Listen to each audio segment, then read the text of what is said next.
ሰላም ጤና ይስጥልን የተከበራችሁ አድማጮቻችን፣ ዛሬም እንደ ወትሮ አዳዲስና ወቅታዊ መረጃዎችን ወደ እናንተ ይዘን ቀርበናል። እስከ ፕሮግራማችን ፍጻሜ ድረስ አብራችሁን ቆዩ።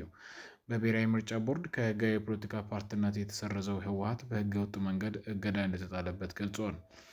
በቀጣይ እሱን የማያካትት ምርጫ ለማካሄድ እቅድ አለ ሲልም ከሰሰም። የህወሓት ቃል አቀባይ አቶ ሚካኤል አስገዶም በሰጡት መግለጫ ላይ ህወሓትን በህገወጥ መንገድ የማገድና በትግራይ ህገወጥ ምርጫ የማካሄድ አዝማሚያ አለ ብለው ሁኔታውን የዘፈቀደ ውሳኔ ሲሉም ጠርተውታል። በኢትዮጵያ ብሔራዊ ምርጫ ቦርድ የህጋዊ ፓርቲነት እውቅናን ያጣው ህወሓት ከህዳር 8 2018 ዓ.ም እስከ ህዳር 13 2018 ዓ.ም የማዕከላዊ ኮሚቴ ስብሰባውን አካሂዷል። ነሐሴ 7 2016 ዓ.ም የ14ኛው ጠቅላላ ጉባኤ ሲያከናውን የሚጠበቅበትን ሂደት ሳይከተል እና ለምርጫ ቦርድ ሳያሳውቅ የሚያካሂደው ነው በማለት በቦርዱ ተቀባይነት የለውም የሚል ደብዳቤ እንደተጻፈለትም ይታወሳል። ከማዕከላዊ ኮሚቴ ስብሰባ ማጠናቀቅ በኋላ የፓርቲው ቃል አቀባይ አቶ ሚካኤል በሰጡት መግለጫም በትግራይ ህገወጥ ምርጫ የማካሄድ ፍላጎት እንዳለ ገልጸው ይህም ህወሓትን ኢላማ በማድረግ ህዝቡን ለማጥቃት እንደሆነም ተናግረዋል። ቃል አቀባዩ ከህወሓት ጋር ህጋዊ ሰውነት መሻር በተጨማሪ ከኤርትራና ከፌዴራል መንግስት ጋር ስላለው ግንኙነት እንዲሁም ስለ ተፈናቃዮች ገዳዩም ጉዳይም ጠይቀዋል። በ14ኛው የህወሓት ጠቅላላ ጉባኤ ላይ የተላለፉ ውሳኔዎች ትግበራ በማዕከላዊ ኮሚቴ መገምገማቸውን አቶ ሚካኤል ገልጿል። ከከፍተኛ የፓርቲ አመራሮችና ከአባላቱ እንዲሁም ከብሔራዊ ምርጫ ቦርድ ተገቢውን ሂደት እየተከተለም አይደለም የተባለው የህወሓት 14ኛ ጉባኤ አወዛጋቢ እንደነበረም ይታወሳል። ጉባኤው በህወሓት ሊቀመንበር እና በምክትል በሚመሩ የድርጅት አባላት መካከል ክፍፍልን ፈጥሮ ነበር።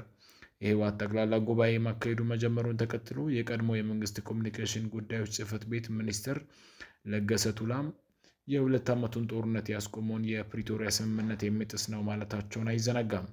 በ14ኛው አወዛጋቢ ጉባኤ ላይ በወቅቱ የድርጅቱ ምክትል ሊቀመንበር አቶ ጌታቸው ረዳን ጨምሮ 17 የማዕከላዊ ኮሚቴ አባላትን የድርጅቱ ቁጥጥር ኮሚሽን፣ አብዛኞቹ የደቡብና የደቡብ ምስራቅ ትግራይ ወረዳዎች እንዲሁም የመቀሌ ከተማ ክፍለ ከተሞች አልተሳተፉም። በወቅቱ አቶ ጌታቸው ባወጡት መግለጫም ጉባኤው የትግራይና ህዝብን አደጋ ውስጥ ከመክተት የዘለለም እርባና የለውም የሚለው ነበር። ከፕሪቶሪያ ስምምነት በኋላ ከአሸባሪነት መዝገብ የወጣው ህወሓት ከህጋዊ ፓርቲነት ምዝገባ ተሰርዟል። ከትግራይ ኃይሎች ተነጥለው የወጡትና በተለምዶ ሀራ መሬት፣ ነፃ መሬት ተብለው የሚጠሩ ታጣቂዎች በህወሓት ኃይሎች ላይ ጥቃት ሰንዝረዋል በሚል መከሰሳቸው ይታወሳል። እነዚህ ታጣቂዎች በዶክተር ደብረጽዮን ገብረ ሚካኤል የሚመራው የህወሓት ክንፍና ድርጅቱን የሚደግፉ የትግራይ ኃይሎች አዛዦች ከስልጣን ለማስወገድ ወደ አፋር ክልል ሄደው መደራጀታቸውንም ይናገራሉ። ትግራይ ክልል ከአፋር ክልል ጋር በሚዋሰንባቸው አካባቢዎች እንደሚንቀሳቀሱ ከሚነገርላቸው ታጣቂዎች ጀርባ ያለው የፌዴራል መንግስት ነው ስልም ህወሓት መክሰሱ አይዘነጋም። የህወሓት ማዕከላዊ ኮሚቴ ጉባኤ የተካሄደው በክልሉ ውጥረት በነገሰበት ወቅትም ነው። ባለፉት ወራት በትግራይ ኃይሎች፣ በነፃ መሬት ታጣቂዎችና በፌዴራል መንግስቱ ኃይሎች መካከል ደግሞ ትግራይ ውስጥ ግጭት ሊቀሰቅስ ይችላል በሚል ስጋት ተፈጥሯል። ጥቅምት 2018 ዓ.ም አፋር ክልል መጋሌ ወረዳ ዋና አስተዳዳሪ የትግራይ ኃይሎች በወረዳ ቶንሳ ቀበሌ ላይ በከፈቱት ጥቃት ወደ 15 ኪሎ ሜትር ዘልቀው መግባታቸውንና 6 መንደሮችን መቆጣጠራቸውን ተናግረዋል። በወቅቱ የኢትዮጵያ መንግስት የድሮን ጥቃት በመፈጸም በትግራይ ኃይሎች አባላት ላይ ጉዳት ማድረሱን ህወሓት ገልጿል።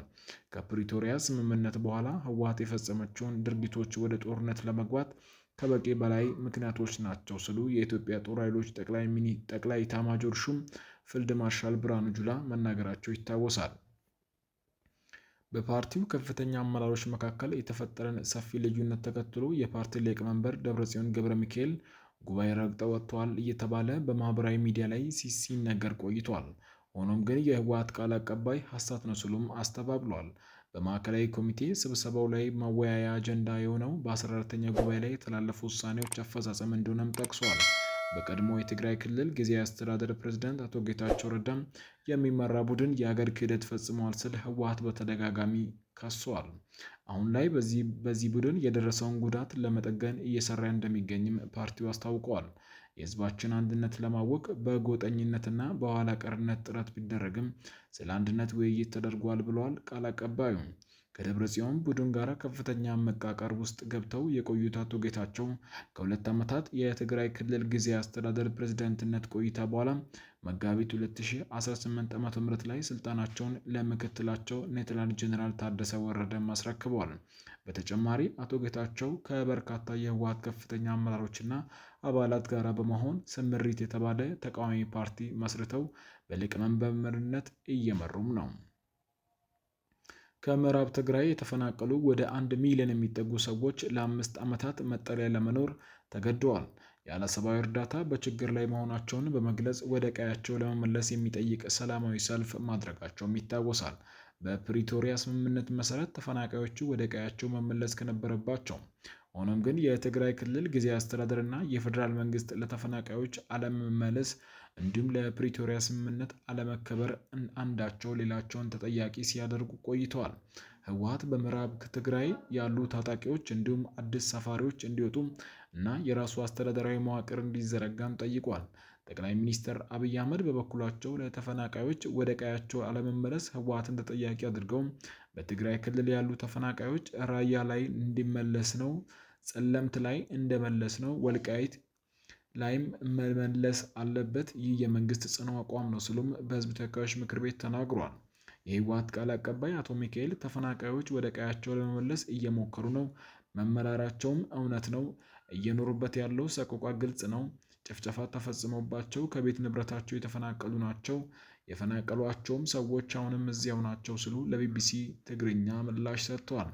በሺዎች የሚቆጠሩ ተፈናቃዮች በመቀሌ ከተማ ያደረጉትን ሰላማዊ ሰልፍ ተከትሎ አቶ ጌታቸው የጊዜያዊ አስተዳደሩ ፕሬዝዳንት ሳሉ በጦርነት ምክንያት ተፈናቅለው በችግር ላይ ባሉ ሰዎች ሁኔታ ውስጥ የክልሉ ጊዜያዊ አስተዳደር አንዱ ተጠያቂ መሆኑንም ተናግረዋል። በአቶ ጌታቸው ረዳ ይመራ የነበረው ጊዜያዊ አስተዳደር አልሳካቸውም ከሚባሉ መካከል አንዱ የተፈናቃዮች አለመመለስ ነው። ከትግራይ ክልል ተወክለው የፕሪቶሪያ ስምምነት ተፈራራሚ ከነበሩ መካከል አንዱ የሆኑት አቶ አስፋው አብርሃም ከቢቢሲ ትግርኛ ጋር ባደረጉት ቆይታ ተፈናቃዮችን በማስመለስ ረገድ ዋናው ኃላፊነት የፌዴራል መንግስት መሆኑንም አሳምረውበታል። ቅድሚያ የሚሰጠው ለሰብአዊነት መሆኑን በመግለጽ ግዛት ወይም ካርታ የማረጋገጥ ጉዳይ አይደለም። ግዛቱ የኛ የሚሆነው ህዝቡ በመሬቱ ላይ ሲኖርበት ነው። ህዝቡ እዚያ ከሌለ ቦታ የኛም አይደለም በማለት አስተያየታቸውን ሰጥቷል። ህወሓት ከኤርትራ መንግስት ጋር እየሰራ ነው የሚለው የፌዴራል መንግስት ክስ መሰማት ከጀመረ ሰነባብቷል። አቶ ሚካኤል ግን ስለ ጉዳዩ ጭምጭምታ ይሰማል፣ ሆኖም በፓርቲ በመንግስትም ደረጃ ከኤርትራ መንግስት ጋር ግንኙነት አልተጀመረም ሲሉም አስተባብለዋል።